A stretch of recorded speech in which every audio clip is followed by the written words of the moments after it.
The night before our 10th wedding anniversary, my wife placed a single sheet of paper in front of me and said, "Ethan, I just need you to sign one last thing." She said it with a smile, a gentle smile, the kind of smile a wife gives her husband when she expects him to trust her without asking questions. I picked up the paper, and the moment I read the first paragraph, I realized our anniversary wasn't the reason she wanted me to sign it. The anniversary was her deadline. My name is Ethan Carter.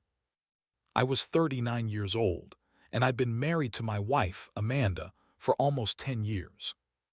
We met when we were both 26. Back then, we didn't have much. We rented a tiny apartment. We shared an old car.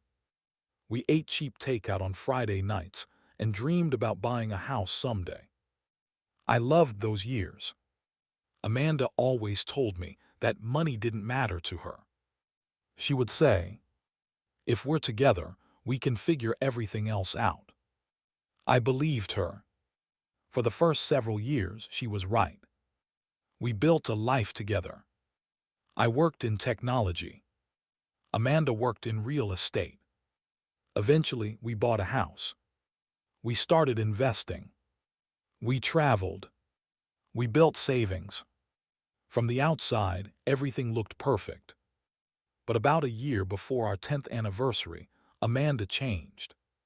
She became obsessed with money. She started talking about expensive houses, new cars, investment properties. She began comparing our life to people online. "Look at them," she'd say. "They're our age and already have everything." I would remind her, "We're doing fine." But she wasn't satisfied. Then she started talking about divorce. Not directly, just little comments. If we ever separated, who would get the house? If we weren't married, how would our investments be divided? If someone wanted to protect their assets before marriage, what would they do? At first, I thought she was simply curious. Then I noticed something else. She started meeting with a financial advisor without telling me. She created a separate bank account, and she began receiving letters from a law firm. Whenever I asked about them, she said, "Just paperwork." I didn't push. I trusted her. Then came the night before our anniversary. I had planned a weekend trip. I booked a nice hotel. I bought her a necklace. I even arranged for flowers to be delivered to our room. I thought we were going to celebrate 10 years together. Instead, Amanda sat across from me at the kitchen table. She placed a document in front of me. "What's this?" "Just sign it." I laughed. "What's it for?" "It's a financial agreement." I looked at the first page. Then I looked at her. "Why do I need to sign this now?" "Because it's important." I started reading. The first paragraph mentioned the transfer of ownership of our house. I kept reading. My name would be removed from several investment accounts. Certain assets would become her separate property, and I would agree not to make future claims against them. I looked up. "What is this?" She shrugged. "It's just protection." "Protection from what?" "From future problems." I kept reading. Then I saw something that made my stomach drop. The document also contained language about a separation agreement. I looked at her. "Are you planning to divorce me?" She looked away. "No." "Then why is that in here?" "Because lawyers put things in documents." I shook my head. "Amanda, this isn't a simple financial agreement." She became irritated. "Why are you making this complicated?" "Because you're asking me to sign away my rights." She stood up. "I thought you trusted me." I stared at her. Trust doesn't mean signing something I haven't had reviewed. Her expression changed. "You have until tomorrow." Why? She didn't answer. I pushed the document back toward her. I'll have my attorney look at it. She immediately became angry. Your attorney? Yes. You don't need an attorney for this. That makes me want one even more.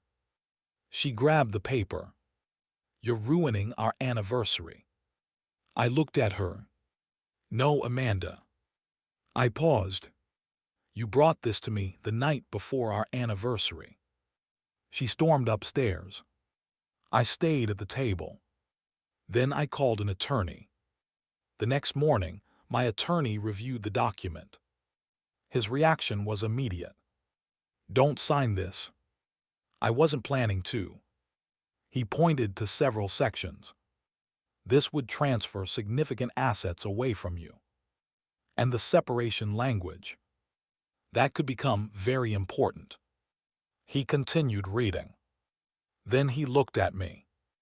Do you know why she wants this signed before tomorrow? No.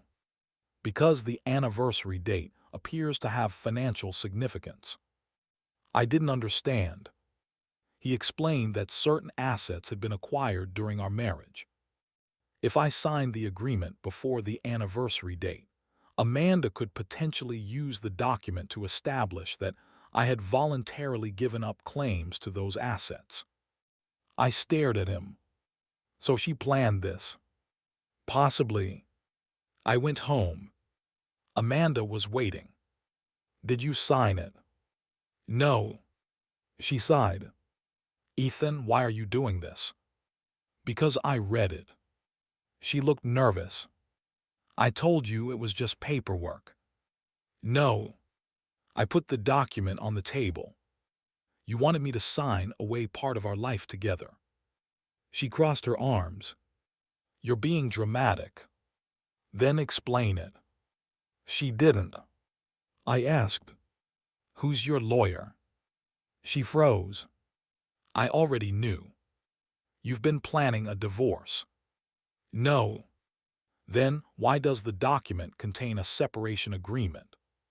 She looked down.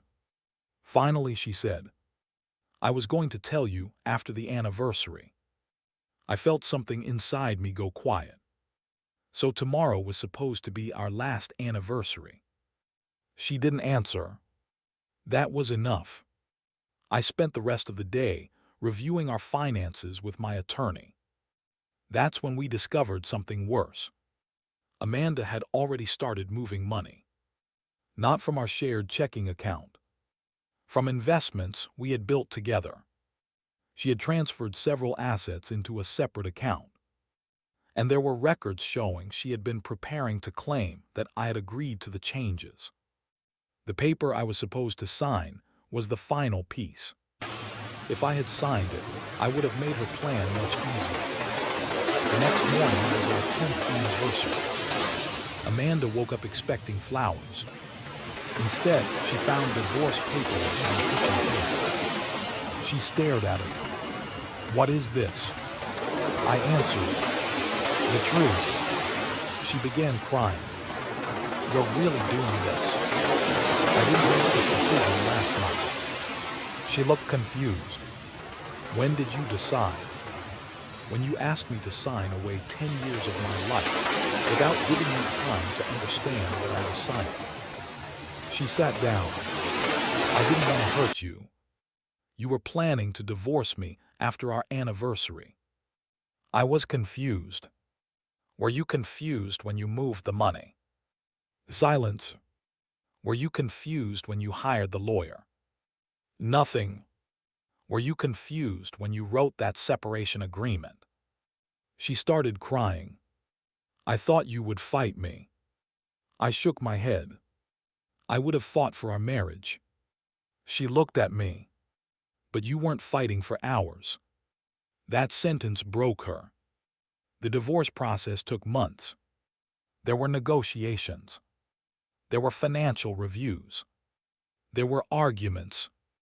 But because I hadn't signed the document, the assets were evaluated properly. Amanda couldn't simply claim that I had voluntarily surrendered them. Everything was handled through the legal process. Eventually, the house was sold. The investments were divided fairly, and our marriage ended. On what would have been our 10th anniversary, I went back to the hotel I had originally booked. Not with Amanda. I went alone.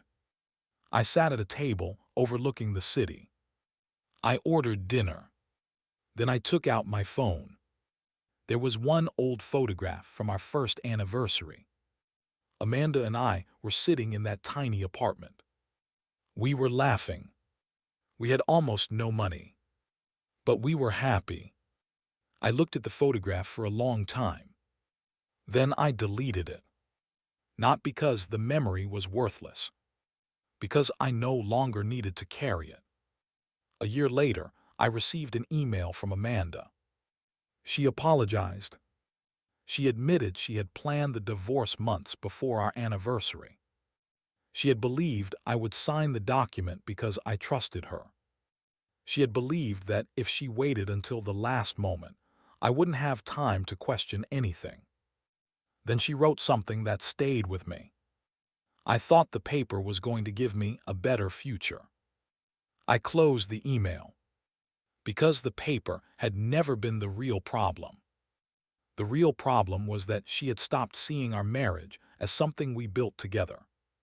She saw it as something that could be divided on a spreadsheet. She wanted me to sign one last paper before our anniversary. Instead, that paper became the reason I finally saw the truth.